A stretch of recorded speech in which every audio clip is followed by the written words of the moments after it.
Negara itu gila jabatan. Oke dulu jam 9 sampai 5 lu adalah dewan, menteri, whatever. Jam 6 ke atas lu rakyat biasa. Ini 3, 4, 5 periode.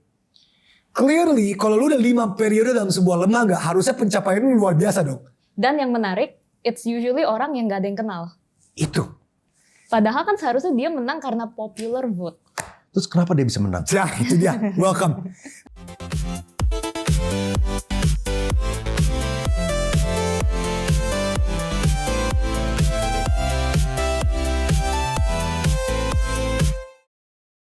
Oke, hari ini kita ngobrol sama Bro Dovi sama Sis Abigail. Thank you nih udah datang. You guys, ini dua-duanya baru masuk ke FYP gua. Jadi yuk kita ngobrol di sini bareng-bareng. Kalau misalnya Abigail itu nongol di sini nih. Oh my God. Di international media, dan kalau misalnya Dovi, gue sering lihatnya di sini. Lagi aktif banget dia turun. Lu turun berapa hari dalam waktu 1 minggu terakhir? 3 kali. 3 kali. 3 gitu ya. Ya. Lu lihat nggak yang interview dia yang sama siapa? Apa? Arti ya? Arti Russia Today. Ya. Russian Today. Russian Today. Itu lucu banget. Itu the best interview ever. Kenapa emang ya? Kenapa ya? Gue belum nonton. Lu harus nonton sih. Ya, apakah kita nonton sekarang Ya, maksudnya? boleh. Boleh. Ada di Instagram gue, tinggal ke Instagram gue, ada interview yang Russian Today 3 menit. Andovid. Ya, boleh banget. Ya, Itu best news interview ever. Lu harus do more. Gimana yang mana? Yang bawah lagi. Bawah. Bawah Nah lagi. ini, Ya, itu dia. Ini. Ya, ini. Oh ya Ini. ini. Ini ada suaranya nggak ya? Ada. Masuk kan ya? Oh Harusnya. coba. Sebentar. Monday, Tuesday, Oh, because Monday, Tuesday, Wednesday, Thursday, Friday. There you go. 5 days. You're a reporter. You have deadlines to do. When you make a deadline, are you complaining? No, right? So why can't they complain when we give them a deadline? It's their job. Okay? We give them something, and I even gave a speed off. So we get the checklist. Simple checklist. Da.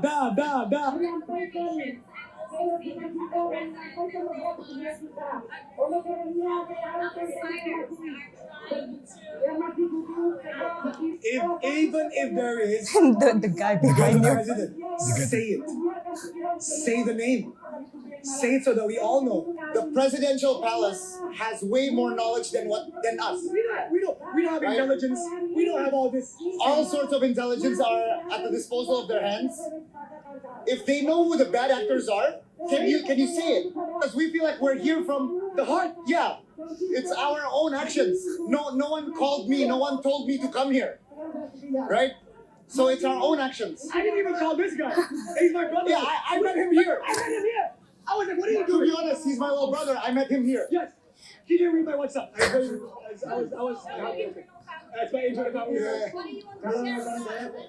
Look at the guy at the back. Look, what I want to share is, I don't want this to be a thing that people forget next week when there's another celebrity drama in this country. Next week there's gonna be a celebrity drama. Everyone's gonna go to podcasts and everyone's gonna forget. I don't want to forget Afan Kurniawan. I don't want to forget the people that died. We want accountability, transparency, empathy, and reformation. It's that simple. You guys can see with your own eyes. Is everyone great? Everyone's being very civil. So those who are not being civil, bad actors. Who's employing the bad actors?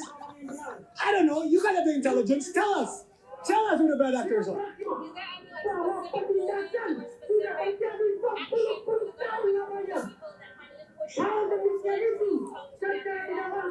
Look, there is no specific moment.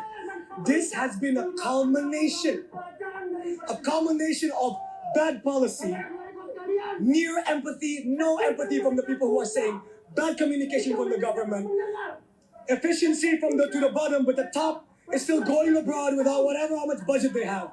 Yes, Afan Kurniawan's death, when he was rolled over by the tank, gave the light to the fire, but that light to the fire isn't something that was instantaneous. It was something that was built over time. And if you want to distill these actions, these demands in 3 words, transparency, reformation, and for God's sake, some empathy. Thank you, I gotta pee. Thank you. Oke. Yeah, that's Nanti kita bakal masukin klipnya ke situ. That's the RT. Yeah, that's the RT interview. The best interview. Nah tapi kalau misalnya yang lu lihat ya, kayak apalagi Dovi yang udah ke lapangan berhari-hari dan Abigail yang udah ngomong sama orang dari, soalnya Abigail ini kalau misalnya teman-teman belum tahu, dia foundernya WhatsApp Indonesia. Berdua ya kalian ya? Berdua atau? Gua. Tapi lu. kalau untuk podcastnya kita co-host. I see, Ya. iya. Nah, lu kan juga punya banyak audience dan utamanya ngomongnya pakai bahasa Inggris untuk audience luar gitu kan. Nah, apa sih yang lu berdua lihat ya yang menyebabkan alasan utama kenapa orang itu tuh marah? Sebenarnya lu sendiri pasti udah bisa jawab ya. Kan gue kan pengen nanya pendapat lu.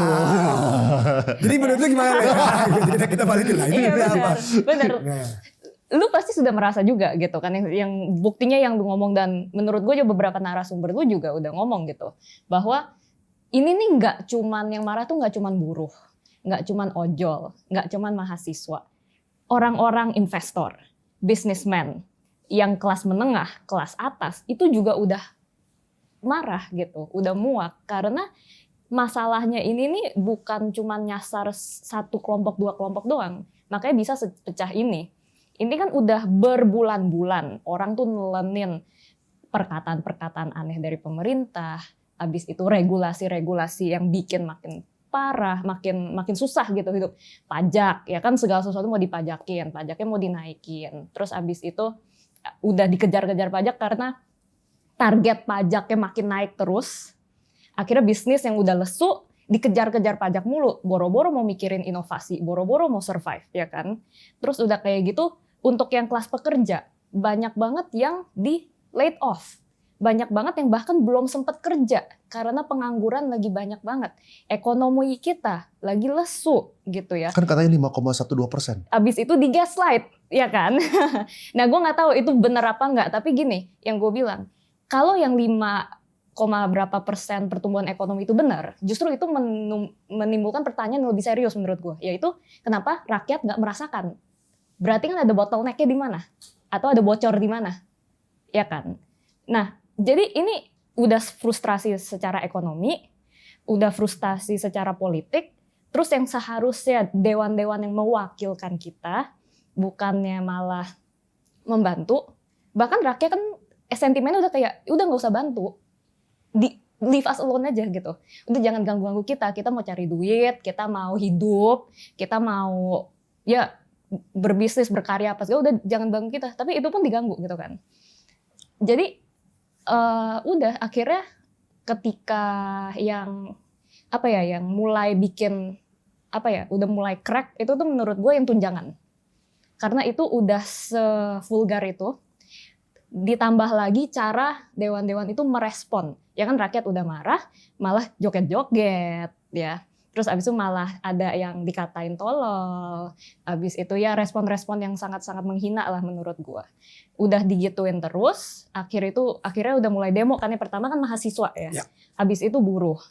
Abis itu ketika yang pas demo buruh 28 Agustus, itulah yang Afan Kurniawan, kita lihat semua videonya ya, yang ditabrak sama kendaraan polisi itu. Dan itu yang udah last straw-nya menurut gua. Jadi ditotalin semua, dikombinasi gitu ya, numpuk. Ya mungkin soalnya ya masalah korupsi ini kan nggak pernah selesai juga kan, itu juga salah satunya juga, kan. Iya. Korupsi nggak pernah selesai. Lalu ya kalau misalnya gue pribadi ya. Ya lu sebagai investor dan bisnismen gimana ngelihatnya? Pasti lu ngerasain juga kan? Karena ada sentimen, mungkin ada beberapa sentimen juga kayak, oh orang kelas atas mah nggak ngerasain. Gitu. Oh. Itu benar nggak menurut lu? Oh sangat tidak dong. Sangat tidak. Lu lihat pasar modal dalam waktu 7 hari terakhir. Asing kabur semua. Triliunan duit kabur. Lihat saham idolanya dulu tuh ya, kalau misalnya sebelum 1 tahun terakhir ini ya. Kita tuh nganggep saham BCA itu saham yang paling sakti deh. Iya. Saham yang naik terus ya kan. Itu favoritnya semua orang. Termasuk yang lain, BBRI, BMRI, terus kan dijualin asing terus. Asingnya tuh lepas, mereka kayak takut sama Indonesia gitu loh. Ya kita, ya kepercayaan asing terhadap Indonesia kayak gimana nih gitu. Menurut gue sih sekarang lagi ada di titik low-nya ya. Kita harus muter balikin gimana caranya gitu. Dan gini ya, untuk menangkap sentimen tersebut, gue sama sekali tidak suka narasi bahwa asing keluar karena demo. Itu adalah logical fallacy terbesar menurut gue. Itu kesesatan berpikir yang sangat besar. Iya, ada berbagai hal jangka pendek yang dilakukan yang pasti tadi ketika turun ke jalan, I get it, jangka pendek. Tapi pada kenyataannya, lu nggak bisa menyembuhkan kesakitan hanya dengan, misalnya lu lagi demam nih, lu lagi demam. Karena kalau lu demam, nyembuhnya hanya pakai air dingin kepala, pakai towel di kepala, enggak dong. Lu harus minum obat. Ini analogi yang sangat buruk. Tapi di negara ini tuh core-nya itu ketimpangan, ketidaktransparansian anggaran, birokrasi yang Ketidakpastian hukum. ketidakpastian hukum. Jadi ketika ini semua gini, ketika ini semua terjadi, salah satu respons pemerintah adalah, yuk Dewan sensitif, yuk Dewan jangan flexing, jangan flexing dan jangan pamer. Itu the symptom, not the cause. Bukan akarnya. Bukan akarnya. Yaudah, oke, mulai sekarang nggak ada Dewan yang pamer. Oke, mulai sekarang nggak ada Dewan yang pamer. Tapi Terus, korupsi nggak apa-apa. Terus? Gitu kan. Kepastian hukum tetap tidak ada gitu. terus apa gitu? Iya. Tapi kan kita kan jauh lebih gampang menilai, oh oke, Dewan ini nggak pamer, berarti dia oke-oke aja. Udah dikeluarin listnya tuh yang lagi rame banget sekarang, Iya. kekayaan semua anggota DPR, ya kan? Itu justru malah bukannya treating the symptom juga, malah bikin memproteksi akarnya malah supaya Iya, semakin mampus. terselubung kan kejahatannya. Lu korupsi aja tapi nggak usah flexing ya. Maksudnya Come on. lebih kayak lu lebih pinter lah mainnya gitu kan Iya, sebenarnya. jadinya kayak gitu. Sebenarnya gue sebagai host harusnya netral tapi pengen ngomong boleh gak sih? boleh, enggak justru. Nah nih terus gue mau tanya lu juga. Lu kan lebih lu dibanding gue sama Novi ya. Iya, jauh Lu lebih lebih paham bisnis sama investment Ya, lah. jauh. Yang bikin asing gak mau masuk ke sini itu bukan demo kan? Demo itu Ada. cuman meng-highlight sesuatu, tapi kan core-nya apa kan, maksudnya demo kan juga, Dan demo diakibatkan oleh sesuatu. Benar. Yes. Dan sebelum demo itu asing emang udah males Udah masuk. ya, udah dari tahun lalu udah exit anyway. Dan Sebelum kenapa- demo kan? Udah Dan exit, kenapa udah exit alasannya anyway. kan? Iya, ya benar kayak maksudnya gini, kalau gue kebetulan salah satu orang yang punya kesempatan belajar di luar negeri gitu kan. Nah, jadi gue sekitar 20 tahun itu di Singapura sama di Amerika. Nah, di mana-mana yang gue lihat, mereka tuh wakil rakyat itu tidak memposisikan diri sebagai atasan rakyat. Maksudnya kayak gini, gue di Singapura sama di Amerika ya, gue nggak punya memori ya. Selama 20 tahun, gue nggak punya memori mobil tuh dikawal Tetot. Gue nggak punya memori itu. Ya. Saking jarangnya gitu. Soalnya kalau misalnya di tempat yang lebih maju, biasanya tuh yang dikawal itu bus khusus yang super VIP. Ya. Ya lu mau presiden boleh, Ya, silakan. presiden, Iya, wakil Atau presiden. enggak, Ya. misalnya ada tamu VIP, Iya. Presiden Xi Iya. Jinping datang, silakan, Iya, gitu iya. silakan. Iya. Tapi kalau misalnya buat antar dokumen, Iya. mobilnya kosong, Iya. habis itu bisa dipakai buat wedding orang. Kemarin ini untuk respon itu. Kemarin kan gue juga podcast. Gue ngomong sama dosen pidana FHUI Ganjar Laksmana. Jadi ngomong poin yang gue mau ngomong di sini. Negara itu gila jabatan. Tapi jabatan itu nggak 24 jam, 7 hari, 1 minggu. It's not 24/7. Seakan-akan, oke lu kerja 9 to 5. Lu jam 6 lu rakyat biasa. Itu yang orang harus paham. Oke lu jam 9 sampai 5 lu adalah dewan, menteri, whatever. Jam 6 ke atas lu rakyat biasa. Itu konsep yang ketika si Ganjar Laksmana ini ngomong kayak gini, gue kayak iya negara ini tuh nggak usah gitu-gitu dari kulturnya. Makan siang aja masih menunjukkan. Gue turun, gue adalah. Padahal kalau lu makan siang, technically lu enggak apapun jabatan itu. Kayak it's messed up. Sangat-sangat aneh. Sama ini sih mungkin yang bedanya kalau misalnya di Singapura sama di US gitu ya. Gue juga kan sempet kuliah dulu di US gitu. Andovi juga udah SMA, SMP di banyak Denmark. Ya. jabatan di sini tuh kayak penghargaan atau hadiah, bukan kerjaan. Dianggap ya. Kalau di negara-negara lain kan ketika oke lu jadi menteri, itu kerjaan. Ya kan? Artinya gua harus kerja jadi menteri dengan tugas ini. Tapi di sini itu adalah reward. yang mereka bisa banggain. Jadi persepsinya emang udah beda gitu. Beda banget. Makanya banyak yang ijazah palsu.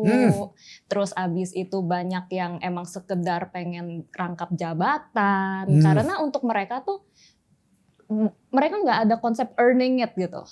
Yang gue lihat. Sebenarnya ini semua juga apalagi kita semua lihat klimaksnya kan kemarin di mana ada salah satu yang keluar ya kan harus hukuman mati gitu kan. Ya kan, Terus ditangkap. Ya kan. Habis itu lu nggak boleh peres dong, Iya. ya kan? Nggak boleh peres perusahaan segala macam, ya kan? Malah pernah. Malah punya Nissan GTR. Maksud gue gini, dan gini, gue tuh pengen banget poin ini gue omongin ya. Lu nggak ada masalah punya Nissan GTR. Lu nggak ada masalah punya mobil, nggak masalah. Itu that's not the point. Oh berarti sekarang gue gak boleh nikmatin hidup gue dong. Terserah. Tapi pada kenyataannya banyak orang kaya yang berintegritas yang tidak dipermasalahkan oleh publik. Ini nih. Dan kelihatan kok orang yang punya duit yang berintegritas, rakyat juga hormat. Rakyat juga tahu respect bro. I know you do this with ada sesuatu integrity. Kayak itu yang that's what's missing in this country. Ya lu tahu lah orang-orang super kaya di negara ini yang lu tahu berintegritas. Itu gak dipermasalahin sama rakyat karena you know. Tapi ketika lu nggak berintegritas dan lu kaya, ya orang bisa lihat, orang tuh bisa feel it loh. Ya apalagi kalau supposedly sumber penghasilan lu tuh pajak rakyat. Itu kan lebih sensitif lagi. Iya. Terus tiba-tiba lihat oh lu kaya banget, ini artinya duit pajak gue kesini semua dong gitu kan. Iya, dan biasanya sayangnya orang pengusaha yang berintegritas dipermasalahkan bukan sama rakyatnya tapi sama pemerintahnya. Nah, Bener. Makanya ini yang gue gak suka, kayak Itu. ada narasi kayak oh ini yang kena cuman masyarakat kelas bawah, cuman masyarakat yang itu kelas atas mah enak aja. No. gue baru podcast kemarin gue buka pengalaman gue dihajar sama mafia. Berkali-kali gitu. Iya. Dihajar sama mafia berkali-kali. Maksudnya gini, kalau itu kan sayang banget kan. Dan gue akhirnya jadi yaudah gue pensiun aja gitu. Maksudnya ya gue sekarang pengennya ya hati tenang. Gue ngapain bermasalah sama mafia gitu kan. Walaupun sebenarnya kalau misalnya ngomongin cuan, prospek. Tapi gara-gara ada mafia ini besar sekali dan banyak sekali. Jadi ngapain berbisnis itu males. Kan akhirnya apa akibatnya? Employment kurang, penghasilan jadi kurang. Yang tadinya gue pengen ngebangun di suatu daerah akhirnya jadi gue males ngebangun. Kan keterlibatan ke situ gak jadi kan? Lulus gak ada yang win loh. Kayak segini gak ada yang win. Satu pun gak ada yang win. Negara gak win, pajaknya gak dapat. Ya kan? Pegawai jadi ya gak dapat kerjaan juga. Betul. Ya kan? Pembelian material, kalau misalnya gue ngebangun rumah gitu kan. Jadi berkurang juga. Kan supply chain, kalau misalnya kita ngebangun sesuatu kan dari beli kaca, besi, genteng, semuanya kan ininya banyak turunannya kan. Itu jadi gak dibeli juga jadinya. Ya yang jadi ke situ. Bisnis juga jadi makanya mikir gitu. Kalau misalnya kita, ya kita lihat sendiri Pak Prayogo Pangestu. Orang, maksudnya lu kalau misalnya minta duit sama orang yang kayak gua gitu, yang biasa, mungkin gue bisa ngerti ini orang terkaya di Indonesia. Di depan kamera minta proyek sekian triliun gitu, sampai viral gitu kemarin. Itu kan nggak bisa berkata-kata itu kan. Ya, tapi oke, kita masuk ke sini bro. 17 plus 8. Balik ke topik gue harus menenangkan diri ya. Gue harus jadi host yang netral. Oke, host yang Gak netral. harus lah. Masa lu mau netral di isu kayak gini sih? Enggak, kan sebagai host. Waktu gue sebagai narsum kan beda cerita. Gue kan menceritakan irinya. So kan sebagai host ya gue menggali gitu. Nah, 17 plus 8. Iya. Ini lahirnya dari mana? Siapa yang mencetuskan? Oke, jadi intinya seperti ini ya. Ini Oke, Andovi lah. gue aja. Lu aja. Jadi intinya gini, 17-8 tuh ini gue harus memikirkan diksi gue dengan baik dan benar di sini. Intinya begini. Semenjak 25 Agustus, rakyat tuh juga sudah menuntut secara online. Apapun permintaan dan demand dari rakyat, dari netizen, dari orang-orang dari masyarakat Indonesia. Oke. Ketika Jerome dan Salsa R membuat posting tuntutan dan 7 hari. 7 hari, ya kan? Iya, tapi itu udah setelah udah gede sih udah. Setelah gede. Oke. Nah intinya teman-teman kita AFU dari Bijak dan Think Policy memang sudah mengcompile suara-suara dari rakyat, mau itu dari Jerome. Ini ada penjelasannya di Iya, sini di nih. sini ya. Ini literally penjelasannya. Tuntutan 7 harinya Salsa, Betul. Jerome, Desakan 211 organisasi masyarakat sipil.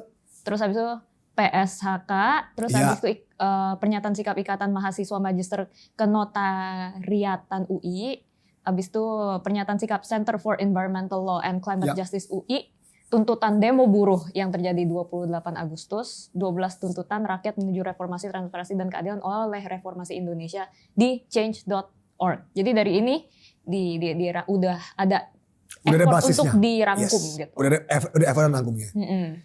Intinya, long story short, minggu pagi gue telepon sama Afu, gue telepon sama Abigail. Intinya Dan at the same time juga sebenarnya gue tuh udah Udah. ngumpul sama Salsa dan Jerome. udah jadi Dan, udah. dan kita sebenarnya juga udah mikir ini kita harus mulai gabung nih. Gitu. Betul. Nah jadi ketika dengar dari Andovi, oh ternyata Afu udah melakukan itu, oh ya udah langsung aja Gabung. dong gitu. Apalagi di dalam yang dirangkum itu juga kerjaan si Salsa sama Jerome. Betul. Gitu kan. Jadi oh ya langsung kita gabung aja. Nah tapi kita sadar harus dibikin yang simple, yang shareable. Nah itu jadi yang ketika kita call tuh kita bahas Ya. bungkusannya, Warnanya. tagline-nya, dan of course substansinya juga di otak-atik juga ya, Yes. ada di otak-atik juga. Tapi memang sudah ada basisnya. Iya, Udah ada iya, basisnya. iya. Tapi intinya semangat dari 17+8 ini adalah semangat bahwa kita semua sadar, siapapun ini nggak bisa bergerak sendiri-sendiri. Itu filosofi dasarnya. Dan can I be honest, ini juga sebenarnya 17+8 menurut gua ya, ini apa kayak desperate attempt-nya kita Itu untuk desperate attempt. kita tuh udah waktu itu untuk gambaran ya. Sebelum ada ini, itu kondisinya tuh ini demo makin naik, makin aneh, Ya. makin kacau gitu. Ada yang kesana kemari, kesana kemari, nggak terkonsolidasi kita rasanya ya. Ya. Demand-nya apa? Dan kita juga mikir, ini pemerintah juga mau ngerespon pasti bingung gitu. Dan gue takut banget semua energi ini nih akhirnya akan redup pelan-pelan dan kita nggak menang apa-apa gitu. Ya. Nah jadi kita ternyata sendiri-sendiri tuh kocar-kacir, kita nyari Betul. ini gimana nih kita bisa, ada yang punya plan nggak, ada yang punya plan nggak, dan Ya. kita akhirnya kayak ya udah coba deh kita Coba. kumpul, kita bikin ini supaya at the very least kalau misalnya ini bisa shareable dan rame di media sosial dan sebagainya, pemerintah ketika pengen ngeredam dia nyari kita respon yang mana bisa ada pegangan gitu dan kita tahu ini nggak exhaustive ya kan, ini nggak Ini nggak merangkum sempurna. semua. Ini benar-benar nggak sempurna. Tapi at least ada dong yang bisa dikabulin gitu, yang bisa masuk gitu. Jadi pemikirannya sebenarnya lebih ke sana. Terus pemikirannya waktu itu minggu pagi itu, gue depresi minggu pagi. Karena minggu pagi kan Prabowo belum press con di istana. Sabtu kita semua tahu apa terjadi, Jumat kita tahu apa terjadi. Gue tuh sampai sekarang kan gue turun ke jalan nih. Gue sampai minta ke teman-teman, kalau gue turun ke jalan hari Senin, gue tuh pingin, I need to know what to. Ya lu mau teriakin apa? Gue mau apa gitu. Makanya gue kayak please kayak, jadi ini tuh bukan datang dari semangat bahwa yuk kita harus bikin sesuatu untuk enggak, ini datang kayak Kita we're also desperate for something gitu. Iya. Jadi ini, dan gue benar-benar berharap di sebuah pergerakan itu selalu bakal ada ego sektoral dan horizontal masing-masing. Dan itu nggak apa-apa. Dan itu nggak, Fair. which is completely fine. Semua punya viewpoint and difference masing-masing. Cuman we all know ini kita ke atas nih, vertikal nih. Ya udah, Soalnya ada yang mengkritik juga kan, ada yang Pak, silakan, Nggak apa-apa. silakan. Kita justru Soalnya ini juga kan living document ya. living Dok, ya. document yang bisa diedit, ada websitenya Ya, yang orang bisa kasih emang masukan. seharusnya semakin dia, dan kita juga waktu itu sampein ke DPR bahwa hanya karena Bapak Ibu sudah merespon dan menerima 17+8 ini, tolong jangan anggap ini udah merepresentasikan seluruh rakyat Indonesia. Karena setiap kelompok itu masih punya demand-demand yang lebih spesifiknya sendiri gitu. Iya, Jadi ya teruslah gitu. Iya. menurut ini kan ada deadline kan? Deadline Iya. kan lu publish ini kapan ya? Hari apa ya? Senin. Senin. Well, Deadline technically minggu malam jam 11. Iya, Technically minggu malam jam 11. Technically tanggal 31 Agustus kita. Iya. Technically. Iya, iya. Lu kan ada dua permintaan, ada yang short term 1 Iya. minggu sama ada yang relatively mid term lah 1 tahun Iya. gitu kan. Apakah sampai hari ini udah ada progress atau ada yang kontak nggak gitu? Jadi gini, sampai detik ini gini. Karena kita juga semua mantan mahasiswa, ada mahasiswa di sini. Kita nunggu sampai jam 11:59 WIB. 23:59 WIB. Dong, give the fair deadline. 23:59 WIB. Udah ada yang respon tentunya. Udah. Partai-partai juga udah pada itu. pada Jadi kan salah posting. satu poinnya itu Udah. tuh kan yang dalam 1 minggu ada yang partai politik harus berpihak pada rakyat kan. Nah itu tuh jadi dan beberapa lagi ini kan ada tugas-tugasnya kan partai politik nih. Komitmen partai untuk berpihak pada rakyat, terus habis itu libatkan kader dan bla bla, itu tuh udah mulai banyak yang merespon. Terus habis itu juga bentuk tim investigasi independen kasus Afan Kurniawan dan yang lain-lainnya itu juga sudah mulai diproses. Terus habis itu yang bekukan kenaikan gaji tunjangan anggota itu kan sudah disetujui ya. Habis itu juga moratorium, artinya mereka disuruh stop keluar negeri. Gitu. Jadi emang sudah ada beberapa yang berprogres. Ya. Ini gue mungkin bahas beberapa ya. Gue nggak bahas semuanya, soalnya kalau bisa bahas semuanya kayaknya podcast kita 4 jam. Kita bahas 3 nih, gue pilih ya. Nomor 1 nih, bekukan kenaikan gaji / tunjangan anggota DPR dan batalkan fasilitas baru, publikasikan transparansi anggaran gitu kan. Nah ada yang mengkritik kayak gini, tapi ini kan duitnya tuh duit recehnya mereka. Misalnya ya, yang lebih gedenya itu bisa aja dari kasus korupsi yang puluhan miliar bisa dapat, dan kalau misalnya dia dihukum pun hukumnya 4 tahun. 50 miliar hukum 4 tahun dapat 12,5 M setahun. Silahkan korupsi kayak gitu. Apa pandangan lu terhadap masukan seperti itu? Jadi makanya ini kan nggak bisa cuman di satu-satu gitu ya. Makanya kita ini jadiin satu kesatuan. Jadi ini emang harus dijalanin hand to hand dengan yang 1 tahun, yaitu yang pertama UU perampasan aset koruptor. Ini rada kepotong. Jadi sebenarnya lengkapnya tuh sahkan dan tegakkan UU perampasan aset koruptor, penguatan UU Tipikor itu undang-undang untuk korupsi, dan independensi KPK. Nah, jadi untuk untuk nge-tackle akar masalah yang korupsi itu, kita perlu UU perampasan aset ini yang supaya kita bisa rampas asetnya yang sudah terbukti korupsi. Iya dong, untuk membalikan uangnya. Soalnya untuk sekarang nggak ada. Makanya mereka bisa untung itu gitu kan. Nah, tapi ini kenapa kita bilang UU perampasan aset kita masukin ke yang dalam 1 tahun, bukannya yang pendek. Karena kalau cuman ngesahin UU perampasan aset, dan apalagi UU perampasan asetnya disahin secara tergesa-gesa dan kita nggak bisa ngeliatin satu-satu pasalnya, bisa jadi justru either A tidak menyelesaikan masalah apa-apa, atau B cuman dijadiin alat politik untuk ngelawan oposisi. Gitu. Jadi ini harus satu paket gitu. Nah, tapi kan untuk independensi, penguatan apa itu emang nggak bisa dilakuin dalam beberapa hari. Gitu. Nah, makanya si tuntutan 1 minggu ini nggak bisa dipisahin dari yang 1 tahun sebenarnya. Iya. Kan ada anggapan kayak gini kan, misalnya kalau kita ngomongin perusahaan ya, perusahaan pasti kan ada gaji sekian gitu misalnya. Lu bisa memberikan gaji orang sekian sehingga lu bisa mendapatkan orang yang baik. Misalnya gitu kan. Kalau gitu apa yang masalah dengan anggota DPR yang mendapatkan gaji yang tinggi? Soalnya kan kalau misalnya mereka bisa mendapatkan gaji yang tinggi, siapa tahu orang yang di sana jadinya orang yang kompeten, biar orang yang pintar di sana. Gini, gue suka banget pernyataan Ahok soal ini. Iya. Ahok berani kasih menteri 1 M per bulan atau whatever the amount is. Iya. Asal KPI-nya jelas, resultnya jelas, transparansinya jelas, kita mah nggak masalah orang digaji sesuai dengan value yang dia berikan. Iya dong, it's a simple concept. Tapi kan so far udah terbukti bertahun-tahun, berpuluhan tahun, apa? Literally, apa? Terus kalau mereka bilang, ya udah ada tapi lu nggak tahu aja sih Dov. Misalkan gitu kan. Udah ada, tugas lu untuk mempublikasikan biar kita tahu. Masa kita yang harus, lu udah apa sih? Udah kita nggak dapet duit untuk cari tahu. Udah kita nggak dapet insentif untuk nyari tahu lu dapet apa. Kita disuruh cari. Kita udah loh, cari deh. Guys, kita nggak usah jauh-jauh aja. Go again. Gue udah ngomong sama banyak orang, gue nggak mau sebut. Orang-orang di dalam situ aja nyari draft rancangannya aja susah.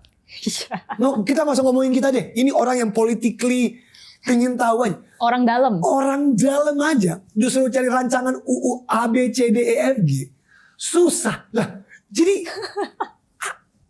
ini yang ngomong ini bukan gue ya, yang ngomong ini orang-orang dalam. Kenapa menurut mereka susah? Apakah itu sengaja dibikin susah? Nggak tahu. Gini, Lu udah perusahaan swasta. Lu mau cari dokumen. Lu gak usah ketemu. Aneh gak? Aneh. Ya itu udah aneh. Lu nanya bawahan lu nanya bawahan, mana dokumennya? Mereka jawab gitu. Terus lu, ini negara, perusahaan lu bisa kerja gak? Bahkan mungkin kalau misalnya kita nggak ketemu pun, mungkin nggak apa-apa, tapi kita perbaikin. Oh berarti Iya. next Nah. time gue harus bikin foldering system yang rapi. Ini kan kagak ada yang mau perbaikin. Harus kacau gini dulu baru kayak, oh iya deh kita baru benah. Ini gue juga sempat tanya ChatGPT ya. Ini nih, ini Oke. promnya kira-kira kayak gini. Oke. Ini promnya ya. Gue berusaha buat membandingkan Oke. kompensasinya DPR di Indonesia lawan Singapura, lawan Amerika, lawan Malaysia, lawan Thailand gitu. Nah, gue minta share nih total kompensasi buat DPR-nya Oke. di versinya mereka itu berapa sih? Lalu dibandingin juga sama gaji rata-rata dan juga gaji minimum di 5 negara tersebut. Jadi kita pengen compare berapa kali lipatnya dibanding berapa kali lipatnya wakil rakyat dibandingkan sama rakyat biasa. Ya. Kan katanya rakyat jelata katanya. Bener. Kata siapa tuh? Kata siapa ya gue? Siapa Le? Kata Kata siapa? Siapa ya? Sebutin namanya Le. Gue pernah Boleh, denger di boleh. YouTube gitu, ada yang di interview gitu kan. Nah, hasilnya kayak gini. Oke. Di Indonesia itu tuh ini hasil dari ChatGPT ya by the way, ChatGPT yang O5 yang deep thinking ya. Gue udah suruh dia mikir gitu, mikirnya panjang, bukan yang fast answer ya. Jadi yang deep thinking. Gitu. Nah, 50 juta. Terus yang Oktober 2024 sampai Agustus 2025 itu 100 juta. Ya. Iya. Ya kan? Dan average worker pay kita itu 3 juta, minimum pay kita itu 3 juta. Tentu ini tergantung, soalnya masing-masing daerah berbeda. Kita tahu di Indonesia ini spektrumnya ujung ke ujung ya. Jakarta versus daerah. Dan harus diingat bahkan di Indonesia lebih banyak yang di bawah ini ya. Karena lebih banyak informal worker. Informal Iya, ya, betul. iya. Informal yang bahkan kalau misalnya digaji UMP aja udah berterima kasih. Iya. Gitu kan banyak sekali sebenarnya gitu kan. Nah kita tahu lah ya, tentu ini makanya banyak asteriknya sebenarnya. Ya, terus ada Singapura nih, MP di sana 16.000, average worker pay itu 5.500, minimum pay-nya itu 1.740. Ini tentu ada beberapa asteriknya kayak kita bisa baca soalnya nggak ada national minimum wage di Singapura. Jadi itu mereka pakai baseline itu pakai cleaners gitu ya. Ya. Misalnya di Amerika 14.500, Malaysia 25.000 ringgit, Thailand itu 113.000 baht. Intinya di paling kanan itu kita bisa kelihatan perkalian dari average worker. Di Indonesia yang didapatkan oleh DPR itu antara 17-an sampai 34 kali lipat dari average worker. Sedangkan di negara lain misalnya kayak di Singapura dan di Amerika itu antara 3 sampai 9 kali. Dan di Malaysia dan Thailand itu sekitar 8 sampai 15 kali. Jadi kita antara 5 ini kita adalah rekornya gitu ya. Kita ranking 1 gitu ya. Walaupun gue juga harus kasih asterik buat yang Singapura sama Amerika supaya kita fair gitu ya. Ya. Soalnya ada beberapa definisi total compensation ini berbeda-beda. Misalnya kayak di Singapura bisa aja staff office atau enggak kayak beberapa budget itu tidak dimasukin sebagai gaji karena itu dikasih gitu ya. Tentu ada asterik-asterik ini. Tapi kalian bisa baca dengan asterik-asterik ini hasilnya seperti ini gitu kan. Menurut kalian kayak gimana setelah melihat data ini? Menurut gua ketimpangan ini udah jelas ya. Ketimpangan ini udah sangat jelas. Nggak pernah ada orang Singapura yang gua ketemu yang bilang, aduh gua nggak suka sama public servant kita. Ada kritiknya udah pasti. Itu pertama. Tapi beda kan tipe kritik ya. Tipe kritiknya beda. Tipe gedeknya tuh beda. Tipe kritiknya itu beda banget. Iya. Tau gak sih yang menarik ya Pak? Gue dulu pernah lakukan studinya ya. Kayak Singapura tuh baru tahun lalu atau 2 tahun lalu kena kasus korupsi. Ya. Menterinya. Ya. Ada petinggi negara lah menteri. Kalau nggak salah somewhere in the order of berapa ya? 3M, 4M gitu lah. Bisa udah mengundurkan diri, minta maaf. Dan itu case-nya gede banget. Kok kayak ketawa 4M? Kalau di negara ini udah 4M? Lu 4M lu minta maaf? di sini aja triliunan nggak pernah minta maaf yang nggak tahu kemana kan. Iya. Abis itu yang case sebelumnya, itu kayak tahun berapa ya? Tahun 1960 berapa, besok orangnya gantung diri. Oh. Saking malunya dia. Shame. Mereka punya culture of shame. Kalau di sini nggak ada culture Padahal of shame. ini seharusnya kan katanya sangat shame based country-nya. Iya. Padahal seharusnya katanya Indonesia sangat shame based country-nya kan. Magic, kita emang terlindungi oleh ini semua. Jadi apa menurut lu kayak, sorry, kalau misalnya tadi mau lanjut Oke, silakan. Sekarang kita balik ke value dan monetary value dan worth. Oke. Gue balik lagi ya. Gue selalu mengkasih perumpamaan selalu ke swasta. Karena ini yang paling mungkin mudah dianalogikan. Kita punya company, kita punya worker dengan KPI yang jelas. Oke. Kalau dalam kurun waktu tertentu KPI-nya nggak jalan, sanksi dong. Either lu kasih SP, either lu pecat. Clear. Kalau di DPR kan nggak seperti itu. Whether they work or not work, sanksinya dipecatnya adalah apa? Ya udah, pemilu tahun depan, pemilu 5 tahun lagi nggak dipilih. Itu dong sanksinya dong. Itu sanksi yang kita bisa berikan sebagai rakyat. The next pemilu, don't vote them. Masalahnya, as we all know, in the next pemilu, it's again money politics. Jadi mereka nggak ada insentif untuk memenuhkan KPI karena sanksi utamanya aja mereka bisa permainkan. Sanksi utamanya untuk dipecat untuk nggak di voting ya bisa dipermainkan. Simple logic. Lu perusahaan swasta, lu lihat itu, mereka nggak bisa permainkan dong angkanya karena jelas KPI-nya. Bang, saya nggak ketemu XYZ-nya.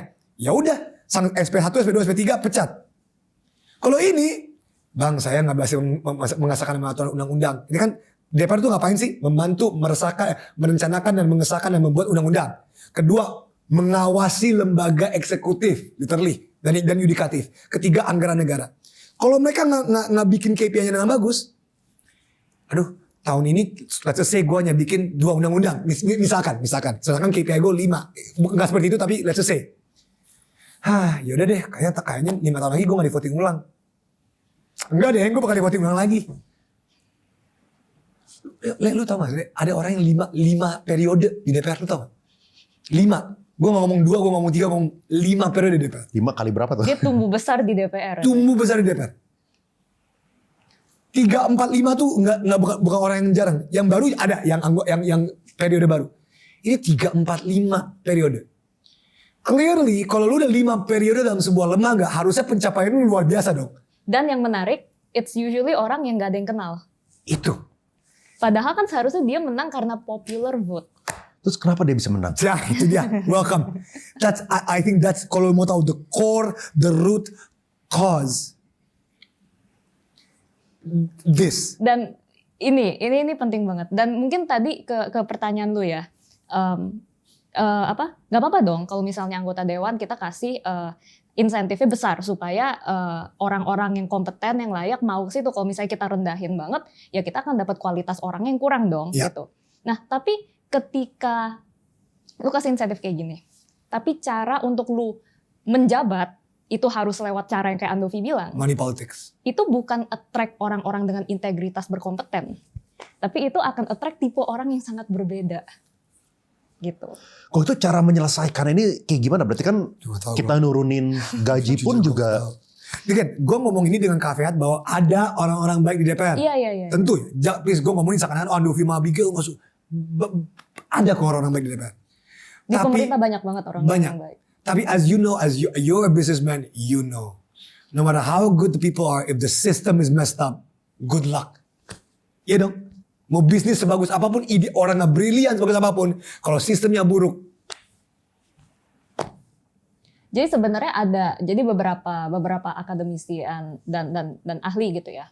Untuk mereka kalau mau mulai membenahi ini, itu tuh harus mulai di partai politik. Makanya di 17+8 itu yang 8 salah satunya itu reformasi partai politik. Harus. Kenapa? Karena jadi isu permasalahannya dan ini gue akan coba menjelaskan tapi mohon maaf kalau misalnya ada miss ya.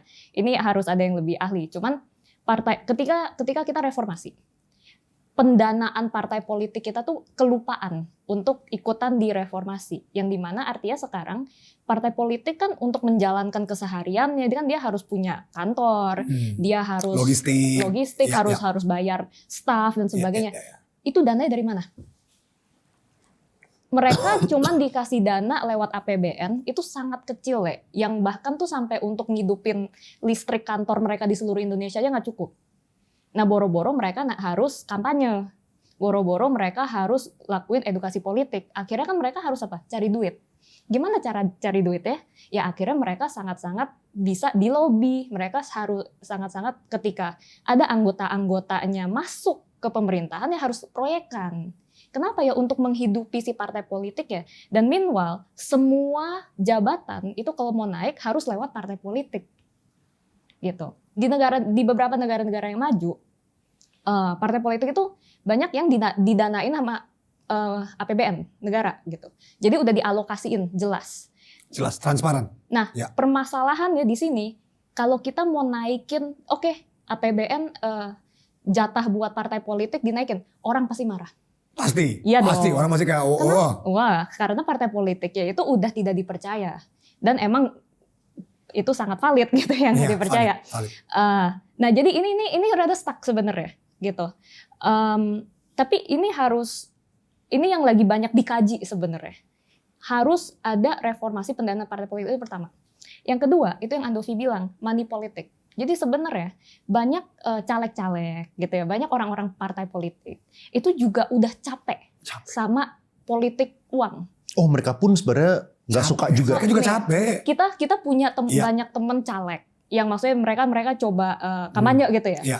Mereka dipalakin sama warga, Le. Oh, Jadi mereka sama warga. karena ya udah bertahun-tahun gitu. Jadi mereka datang nih kampanye gitu. Terus kayak, "Pak, jadi berapa?" Langsung digituin aja. Nah, maksudnya gini, ini bukannya untuk ngatain warga kita korup ya. Cuman maksudnya gini, warga tuh mikirnya gini, Le. Karena udah bertahun-tahun diabaikan sama pemerintah. Mereka mikir gini, ya mending gua keruk keuntungan di awal dong, daripada gua nggak dapat apa-apa sama sekali. Soalnya pas si orang ini naik kekuasaan, gue juga nggak dapat apa-apa kok. Nah itu jadi Sebuah siklus. Siklus kan. kejahatan yang udah dan endless. karena dia untuk kampanye harus berpolitik uang, biaya politik makin mahal. Oleh karena itu dia harus nyari uang lebih banyak lagi. Nah, di beberapa negara-negara lain yang demokrasi sudah lebih mature, ini ditaruh cap. Ya. Jadi lu kampanye cuma boleh segini. Kayak Jepang itu kan ada slot-slotnya kan. Ya. Kampanye itu cuma ada slot-slotnya, jadi semuanya imbang gitu. Biar nggak main politik uang ini. Nah, jadi kalau misalnya nanya gue, dan ini tentunya, again, ini sebagai Abigail pribadi, warga, bukan expert, dua itu. Siapa yang bisa nyelesain kalau misalnya kayak gitu? Maksudnya kalau misalnya udah berputar, yang ininya juga dulu waktu kampanye juga mereka butuh habisin sekian banyak duit, akhirnya dia nyari proyek, dia nyari Sebenarnya kayak gitu. bukan siapa sih, Le. Bukan siapa. Satu orang nggak cukup untuk menyelesaikan ini semua. Ini jujur. Ini jawaban yang sangat klise, sangat Disney. Tapi nggak satu orang cukup. Emang ini harus secara kolektif kita sadar dan semua instansi dan stakeholder sadar kayak kolektif. Iya. Kesadaran kolektif yang benar-benar harus tumbuh dan ini emang ini sulitnya minta ampun. Jadi gini, kayak Andovi bilang tadi, di dalam sistem itu sebenarnya banyak banget orang-orang baik yang pengen improve hal-hal ini gitu lah. Ya mereka juga udah muak sendiri, tapi mereka nggak bisa gerak. Nah, ini di mana peran publik. Mereka baru bisa gerak ketika ada pressure dari publik yang mendukung agenda mereka. Jadi ketika mereka meeting, mereka bawa agenda mereka bisa bilang, tuh publik udah rame, mereka juga nge-push ini. Itu tuh sebenarnya ngasih boost di dalam. Nah makanya tuh yang Andovi bilang benar, kayak ini kita semua secara satu negara tuh harus kerja bareng-bareng karena saling bersangkutan gitu. Yang di dalam lagi nge-push, tapi mereka nggak bisa nge-push sendiri kalau masyarakatnya acuh. Tapi ketika masyarakatnya nge-push, yang di situ dapat boost semakin kuat gitu. Menurut tuh di dalam sebenarnya ada orang yang berusaha untuk mendorong perubahan ini. Iya. Sebenarnya ada. Ada. Yang kayak gue bilang tuh kayak udah pada muak juga, Le. Oh, di dalam tuh sebenarnya lagi muak juga. Dan kebanyakan yang muda-muda ya. Kebanyakan muda-muda. Iya, kebanyakan muda-muda. Iya. Itu Berarti apakah harus tunggu lewat usia dulu gitu kan? Baru bisa ada perubahannya. Iya, nggak tahu. Nah, tapi jadi sebenarnya untuk pemilu yang selanjutnya nih, ini lagi ada udah digodok satu solusi ya oleh beberapa akademisi dan sebagainya gitu. Mungkin harus dicek lagi siapa yang udah ngebantu ngegodok.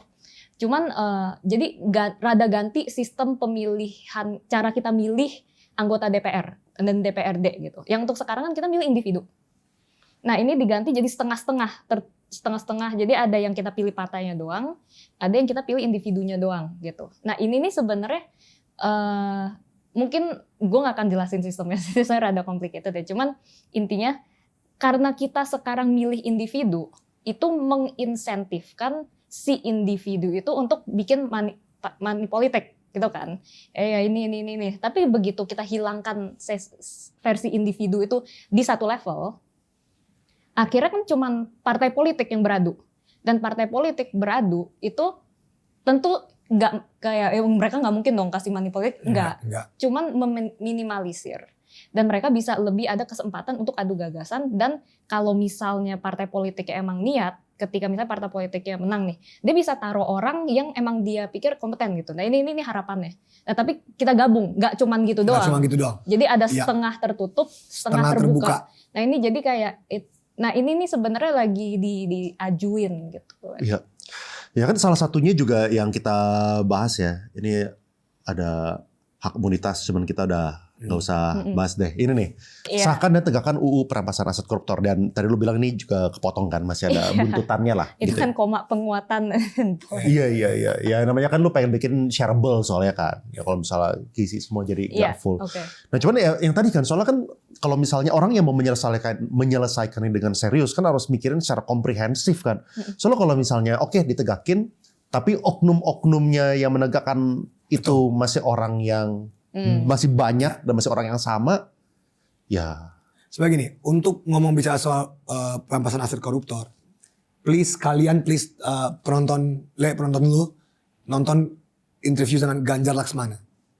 Dia tuh nge-breakdown ini dengan sangat keren. Dia nge-breakdown fallacy, kesesatan berpikir tentang perampasan aset koruptor. Bagaimana kan orang kan selalu khawatir perampasan aset koruptor kalau digunakan oleh orang-orang buruk akan menjadi politisasi. Yep. Sama kan ini argumen yang sama dengan hukuman mati. Banyak orang nggak mau hukuman mati karena orang ngomong ya elah hukuman mati kalau di Indonesia bayangin kalau dipakai against Tom Lembong. Bayangin kalau perampasan aset koruptor dipakai against Tom Lembong. Iya. Right. Jadi yes itu kritik yang sangat valid. Tapi si Ganjar Laksmana ini bukan Ganjar Pranowo ya. Ganjar Laksmana ini dia nge-breakdown. Tapi sebelum gue nge-breakdown UU perampasan aset koruptor, gue tuh mau nge-breakdown satu lagi kesesatan gue, kata-kata favorit hari ini, kesesatan berpikir. Kita tuh di dalam tahap dimana ya elah kalau lu gini, tapi kan nanti A B C D F G. Kalau kita sahkan RUU perampasan oke, tapi kan nanti bisa oke, valid. Tapi emang yang sekarang udah oke. Dengan argumen dan berpikir seperti itu, nggak ada yang bakal progres dong. Legit. Nggak ada yang bakal progres. Lu bikin perusahaan swasta. Lu ada ide baru, ide jenius. Ide karyawan lu ngomong, Kak untuk menjual kopi ini kita punya ide gini. Lu kan juga bisa bilang, tapi kalau kita gini nanti kan bisa jadi orang gak suka bla. Terus lu tinggal bilang, tapi is what we're doing now working? Apa yang kita lakukan? Kan ide-ide baru tentu akan kena kritikan. Tapi ide baru itu muncul karena jelas-jelas ide-ide lama gak bekerja. Kan jelas ide-ide ini so far ini semua lagi gak bekerja. Itu aja sih. Iya mungkin UU perampasan aset koruptor bisa dipolitisasi, bisa dipakai. Pasti. Makanya butuh mekanisme-mekanisme untuk make sure bahwa itu gak dipolitisasi. Tapi kan clearly yang so far yang kita been doing all this time gak kerja. Jadi Gak progres. gak ada progres dong. Ya stuck aja terus. Itu aja. Itu sih. Itu salah satu permasalahan utama gue. Ya, lu pernah ini gak sih kayak dengan lu bersuara kayak gini diancam atau diganggu atau diapain gitu buat lu sendiri ya? Please jangan ya guys, jangan ancam gue ya. Untuk sementara dan semoga untuk selama-lamanya tidak. Iya. Oke, tapi gue juga sadar gue mempunyai privilege di situ. Kenapa? Privilege gue mungkin karena gue orang yang diketahui orang. I understand that there is a privilege there. Dan gue juga laki-laki, gue bukan minoritas segala macem. Jadi kayak, I get it. Tapi gue juga gak mau kena. Gue juga takut guys. Lihat gue juga takut, jujur. Gue juga tahu. Tapi kan bokap gue aktivis. Dia juga dulu ditahan segala macem. Jadi gue risk assessment gue juga selalu dikalibrasi. Tapi risk appetite-nya Andovi itu jauh lebih besar dari most people menurut gue. Iya. Iya. Gue lebih konservatif. Iya. Gue jauh lebih konservatif. Dan so far gue juga nggak ada sih. Dan jangan gitu. Dan jangan. Karena gue ngelakuin ini bukan untuk kayak wow. Enggak, gue lakuin ini juga untuk kebaikan Indonesia.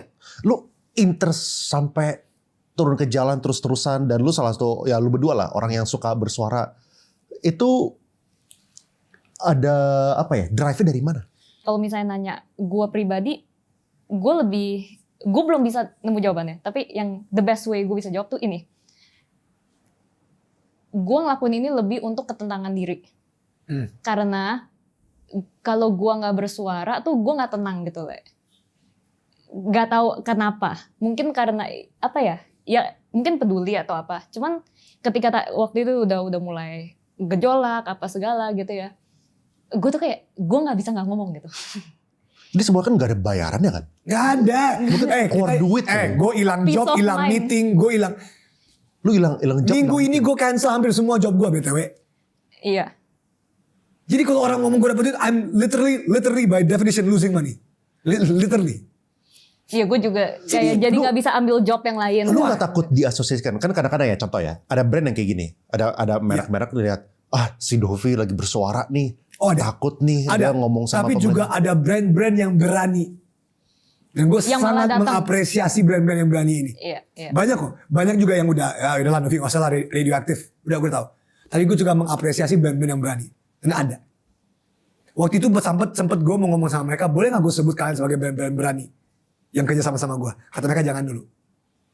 Jadi ada kok. Jadi,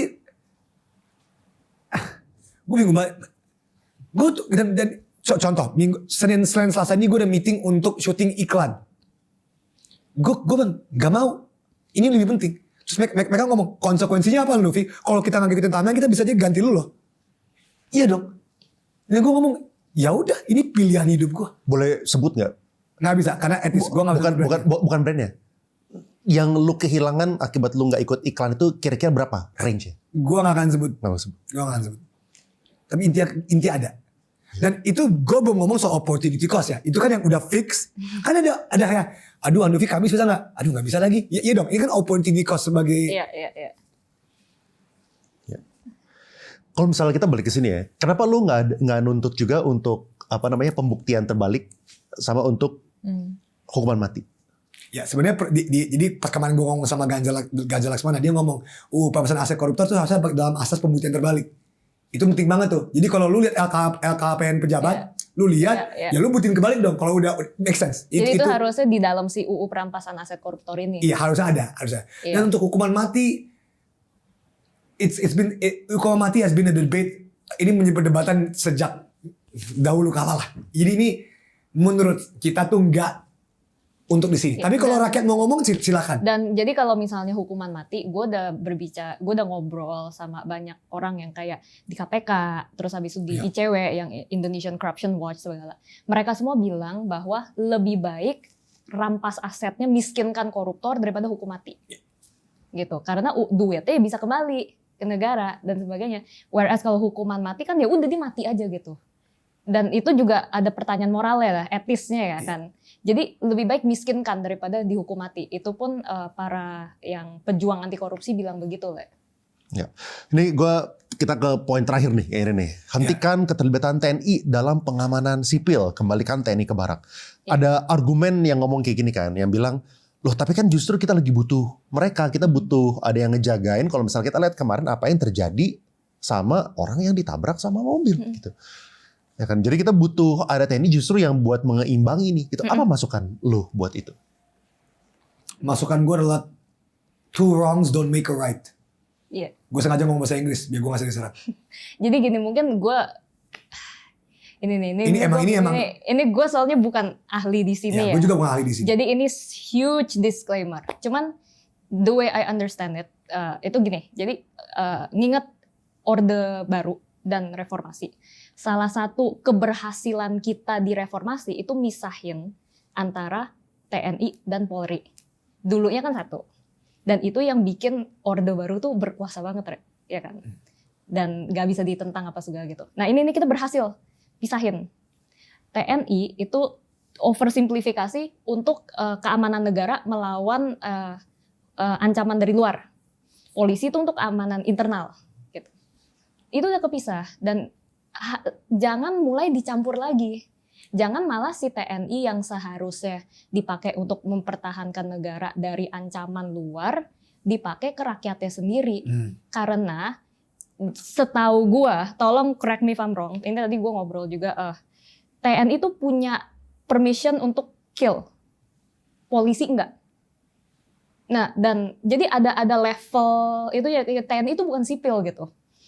Makanya mereka juga nggak bisa nyoblos kan. Iya, makanya harus dipisah gitu antara TNI dan sipil, karena kalau udah tercampur tuh rada pusing. Nah, ini jadi gue ngerti banget. Keadaan dilihat lagi genting kan, yang dimana justru yang dimusuhin polisi. Jadi polisi pun takut untuk mengamankan pendemo dan sebagainya. Tapi banyak ahli yang gue ngobrol, mereka ngelihat bahwa walaupun begitu tetap harus polisi. Polisi udah dilengkapin kok dengan senjata, dengan apa kendaraannya gitu segala yang mereka bisa kok melindungi diri sebenarnya. Dan polisi-polisi yang emang terbukti salah harus diadili gitu. Tapi jangan karena ngelihat situasi lagi kayak gini menjustifikasi tiba-tiba yang udah dipisah di blur lagi. Ini soalnya presiden ke depannya bisa malah lebih bahaya. Kalau kita ingat 98, kenapa itu bisa sampai sekacau itu TNI involve gitu. Nah kita kan tentu tidak mau yang kayak begitu terjadi lagi. Nah itu jadi yang argumen-argumen itu sebenarnya lebih ke sana. Nick, ini ada yang satu pertanyaan yang dititip dari orang nih ya. Wah, titipan. Ditunggangi ya, ditunggangi. Ditunggangi. Nggak tahu bahasanya gitu. Ditunggangi oleh audiens. Ya, oleh audiens. Menurut lo apakah seharusnya ada kriteria minimum untuk menjadi pejabat publik? Ini topik menarik. Itu menarik banget. Oke, lu apa pendapat lu? Gue juga mau denger. Gue nggak tahu. Gue belum make up my mind. Gue tuh belum kayak, gue mikir. I don't know. I really don't know. Iya, ini tricky ya. Ini tricky. Kenapa nggak S1? Soalnya kalau lu S1 belum tentu memvalidasi kalau lu pintar. Menurut gue itu bukan valida. Menurut gue, dan gue nggak tahu mekanismenya apa. Bukan soal jenjang pendidikan, tapi soal jenjang integritas. Tapi kan bingung. Cara lu orang tahu orang berintegritas bagaimana? Kalau S1, S2 kan clear. Lu lewat jalur akademis, lu pintar, lu dapat skor tertentu, lu S1, lu S2. Tapi menurut gue, that also doesn't solve the problem.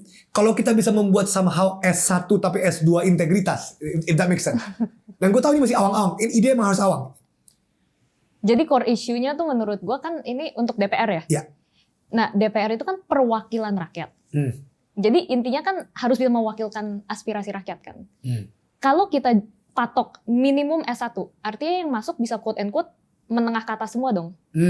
Artinya kita nggak buka ruang untuk menengah ke bawah atau mungkin yang background yang nggak berprivilege itu untuk mewakilkan suara rakyat yang mungkin they would do a better job gitu. Nah itu tuh ada argumen sisi situ ya karena yang dibahas tuh DPR. Beda cerita menurut gua kalau kita bahas menteri, kalau kita bahas presiden, kalau kita bahas hakim gitu. Ya beda ya. Iya. Kalau eksekutif sama yudikatif tentu lu nggak bisa jadi hakim kalau lu nggak minimal S1 hukum. Ya kan, Ya, kan itu kayak masuk akal, itu kan ya. masuk akal. Tapi kalau DPR it's a bit karena tadi perwakilan rakyat. Jadi pada kita ngomongin jenjang pendidikan, bagaimana kalau jenjang integritas. Tapi how do you count that? Ya gue nggak tahu. Ya. Dengan semua ini yang lu udah lewatkan, lu juga kemarin baru di podcast sama Om Ded, ya kan? Honestly speaking, lu tuh optimis gak sih dengan masa depan? Selalu pertanyaan yang kita juga. Nanti lu ke podcast kita tanya yang sama. Ya, kita tanya sama ya. Kita tanya sama ke lu ya baru jawab. So itu pertanyaan kita terus Itu ya. pertanyaan kita terus. Gini, mau nggak mau harus optimis. Itu jawabannya. Mau nggak mau. So kalau kita nggak optimis ya udah selesai ini semua. Mau nggak mau. Tapi ini bukan optimis yang kayak, yeay kita optimis. Tapi kayak mau nggak mau kita optimis. Karena kalau kita nggak optimis ya gimana? Ya nggak. Iya. Kalau gue nih gue nggak tahu ini lu setuju apa nggak, gue nggak tahu ya. Tapi justru gue lebih optimis sekarang dibanding sebelum yang 1 minggu ini terjadi. Setuju. Kenapa? Setuju. Jadi gini, Setuju kan? sebelum 1 minggu ini, gue tuh pesimis karena pertama ya obviously pemerintah gue lihat kayak gitu, tapi gue juga punya view yang rada negatif juga terhadap masyarakatnya. Masyarakatnya kayaknya nggak peduli juga gitu kan, atau masyarakatnya juga ya mentingin kepentingan sendiri juga gitu. Ya udah sibuk sama urusan sendiri-sendiri dan gue nggak salahin ya by the way. Ini bukan salah, ini valid yang kayak gue bilang tadi. Cuman maksudnya itu bikin gue kayak ya gimana ini pasti status quo akan berjalan terus gitu. Nah tapi 1 minggu ini gue ngelihat betapa sebenarnya ya masih cintanya gitu banyak masyarakat terhadap Indonesia dan gimana kita bisa bersatu di berbagai golongan gitu. Yang kayak gue bilang tadi, ini bukan cuman isu mahasiswa, buruh, ojol, kelas bawah, kelas menengah, apa gitu. Tapi kelas yang menengah atas, kelas atas, pebisnis, investor, pedagang, semua udah gedek gitu. Dan yang kali ini semua bersuara. Iya. Gua Iya. sekolah SMP, SMA di sekolah internasional, terus kuliah luar negeri. Jadi sahabat-sahabat gue itu adalah orang-orang yang berprivilege ya bisa dibilang. Dan mereka nggak pernah ngomong politik. Tapi yang kali ini semuanya lantang banget speak up. Dan udah segedek itu. Jadi gue ngelihat kayak, gue justru ada harapan karena gue ngelihat masyarakatnya dan generasi kita sih. Ya mungkin final note ini kali ya. Dan juga kayak tentu ini kan kayak contoh 17+8 gue lihat banyak variannya teman-teman lain lah yang bikin juga. Kayaknya ini tuh bukan kompetisi antara sama lain siapa yang paling benar segala macam loh. Tapi kita di semua ini justru pada punya pemikirannya masing-masing untuk kebaikannya Indonesia semua nih.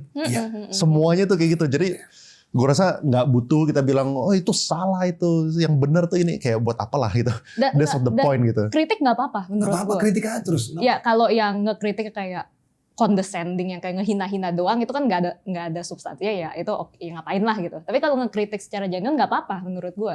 Itu kan gimana kita ngasah supaya semakin tajam ya. Betul. Ya soalnya kayaknya ya semua orang menyuarakan ini juga atas sebuah kedesperatannya mereka masing-masing supaya bisa jadi lebih baik gitu. Gue nanya, kalau lu pendapat lu soal list ini apa? Ada menurut gue sih overall ada beberapa yang gue in general gue dukung. In general gue dukung. Tentu ada beberapa yang gue rasa gue pengennya tambahin lebih lagi gitu. Misalnya tadi pembuktian terbalik. Ya. Atau enggak misalnya ya kayak masalah penggunaan apa ya mereka dispesialkan di jalanan itu menurut gue. Jadi lu jangan menganggap diri sendiri sebagai atasan rakyat gitu. Prinsip gitu lu wakil rakyat, lu bukan atasan rakyat. Prinsip gue kayak gitu. Kayak ada tentu beberapa cuman kan yang gue pentingin apa ya kayak tujuan itu bukan make sure itu perfect pendapat gue. Kita semua punya perbedaan masing-masing. Tapi yang penting kita semua mau Indonesia lebih baik gitu intinya. Gitu. Jadi ya gue sih sangat mendukung semua apa namanya orang yang bersuara apa gitu lu fight sampai kayak gitu lu sampai ke jalan berkali-kali sampai kehilangan job ya. Dan kalau misalnya ya pasti ada buzzer juga yang bilang itu mah pasti dibayar. Ada gak sih? Kena gak sih? Iyalah. Apa kira-kira? Buzzer kayak gimana kira-kira? Lu ini mah dibayar, ini dibayar. Itu mah apa? Lu kan pakai semua. Yang paling sering anak abah. Yang paling sering. Paling sering gue bagi anak abah. Padahal gue udah publicly state 2024 gue voting Ganjar. Tetap aja sampai sekarang gue dikatain anak abah. Which is fine. Karena banyak anak abah yang keren banget juga. You don't have beef with Anies Baswedan. Gue gak ada beef, gak sama sekali. Tapi ya, wah dibayar. Cair. Kayak, dari siapa? Kayak, what? Kalau misalnya ngecek IG yang komen cair biasanya apa backgroundnya? Gak tau ya, gue udah dalam fase hidup gue dimana gue udah kayak, gue udah gak ngecek jujur. Gue udah masih hidup gue ke dimana. Tapi gue tuh gak pernah lu dipanggil anak abah. Atau at least yang gak pernah gue lihat ya. Dipanggilnya anak Tom Lembong. Ya kalau ini ya. Enggak, anyway. Iya. Lu pernah podcast sama Pak Anies kan? Iya pernah. Lu Abis itu dikatain anak abah gak? Ada tapi minoritas kali. Oh, ada ya. Ada minoritas. Mungkin gara-gara kebetulan gue podcast sama berbagai sisi. Mungkin dari pemerintahan juga ada wamen datang gitu. Sama menteri juga ada. Sama ini ada. Jadi ya mungkin di video itu ada tapi nggak sampai ke yang lain-lain lah. Ya tapi ya mereka mau ngomong apa juga ya udahlah gitu. Gue juga nggak nyari duit dari sini. Tapi menurut gue sorry ya kalau gue mau tambah, magicnya negara ini adalah ini nggak bisa dikuantifikasi dengan duit atau angka.